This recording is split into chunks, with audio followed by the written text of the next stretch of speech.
आप सभी को मेरा नमस्कार। तो दोस्तों, आज मैं आपके लिए इस वीडियो में रक्षाबंधन की कहानी लेकर आई हूँ। सेठ रघुवीर गांव के बड़े प्रतिष्ठित व्यक्ति थे। उनकी पत्नी का देहांत बहुत पहले ही हो गया था, लेकिन दौलत और प्रतिष्ठा में उनमें तनिक अभिमान भी आ गया था। वे गरीब लोगों से बहुत ही नफरत किया करते थे। उनका एक बेटा राजू और बेटी बिमला थी।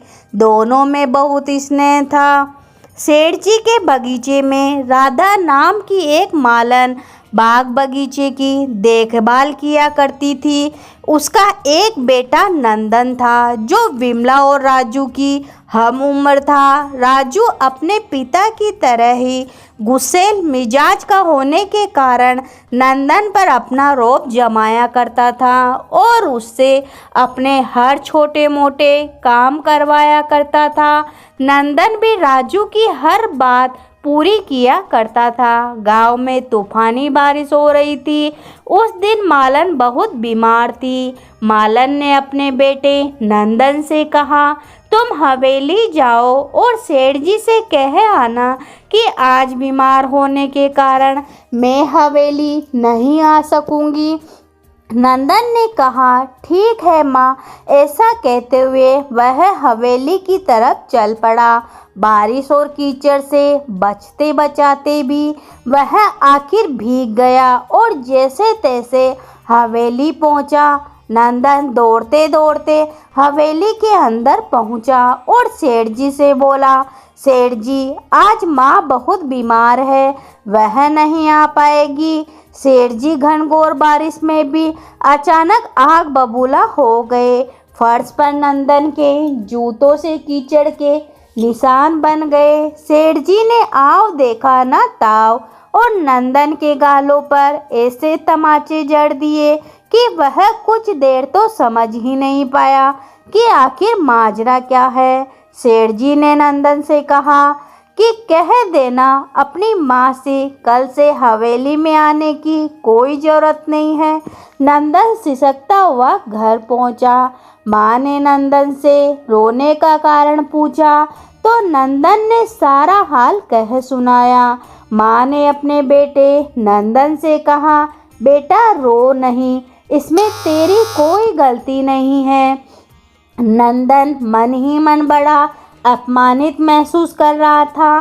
सावन का महीना था। पूरे गांव में झूलों और मेलों की बहार थी और अगले ही दिन राखी आने वाली थी। बिमला, राजू भैया, इस बार राखी बधाई पर कोई ऐसा वैसा तोहफा नहीं लूँगी, मुझे कुछ अलग हटकर चाहिए। राजू बड़े रुआब से बोला, बिमला तुम फिक्र न करो, तुम्हें शहर से बहुत बढ़िया तोहफा ला कर दूंगा।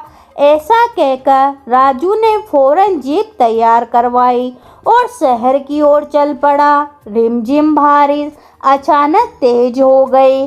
आसमान से पानी की गिरती बूंदों ने बड़ा आकार ले लिया और बारिश ने तूफानी रूप ले लिया।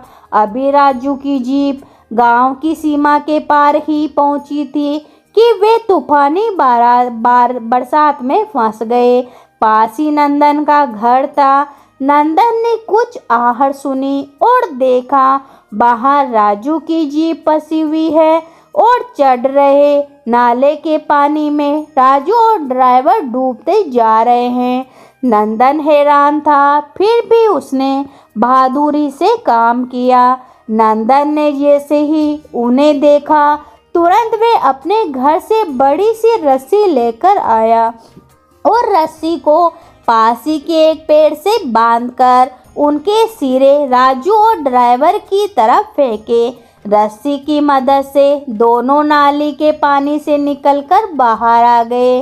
नंदन राजू और ड्राइवर को अपने घर ले गया। इधर सेठ जी बड़े परेशान थे। घनघोर बारिश हो रही थी और रात भी काफ़ी हो चुकी थी, लेकिन राजू अभी तक शहर से नहीं लौटा था। बिमला का रो रो कर बुरा हाल हो रहा था। वह बार बार कहते जा रही थी कि भैया जल्दी आ जाओ, सेठ जी ने तुरंत अपने नौकरों को शहर रवाना कर दिया। विमला की हालत भी इधर बहुत खराब थी। कुछ ही देर बाद सेठ जी का एक नौकर आया और उसने सूचना दी कि गांव के बाहर वाले नाले में जीप मिली है। राजू और ड्राइवर का कोई पता नहीं है। फिर क्या था, सभी ने यह मान लिया कि वह दोनों बहते नाले के पानी की बलि चढ़ गए होंगे। दूसरे दिन राखी थी, लेकिन सेठ की हवेली में तो मातम पसरा हुआ था। विमला को भी अभी तक भी कुछ नहीं बताया गया था। सेठ जी अपने आंसू छुपाने की लाख कोशिश कर रहे थे, लेकिन वह विमला को गले लगाकर रो ही पड़े और बोले, बेटी तेरा भैया अब कभी नहीं आएगा। सेठ जी के इतने ही शब्द थे कि एकदम राजू को वहां देखकर सभी हैरान हो गए। सेठ जी तो एक पल के लिए किसी चीज पर यकीन ही नहीं कर पा रहे थे, लेकिन जब राजू ने नंदन के बारे में सारी बात बताई तो सेठ को अपने बुरे व्यवहार के कारण बहुत दुख हुआ। सेठ जी ने अपने नौकरों को तुरंत नंदन के घर उसे और उसकी मां को सम्मान सहित लाने के लिए कहा। उन दोनों को सम्मान के साथ हवेली में लाया गया। राखी की तैयारियां हो चुकी थी। अब तो विमला ने अपनी थाली सजा ली थी। राजू राखी बंधवाने के लिए बैठा ही था कि विमला ने तुरंत अपने पिता से नंदन की तरफ इशारा करते हुए कहा कि पिताजी, मेरा एक ही नहीं अब दो भाई हैं। सेठ जी ने तुरंत नंदन को बुलवाया और विमला दोनों को राखी बांधी। सेठ जी ने नंदन की मां से कहा, आप आज से मेरी बड़ी बहन है और बहादुर नंदन मेरे बेटे के समान है।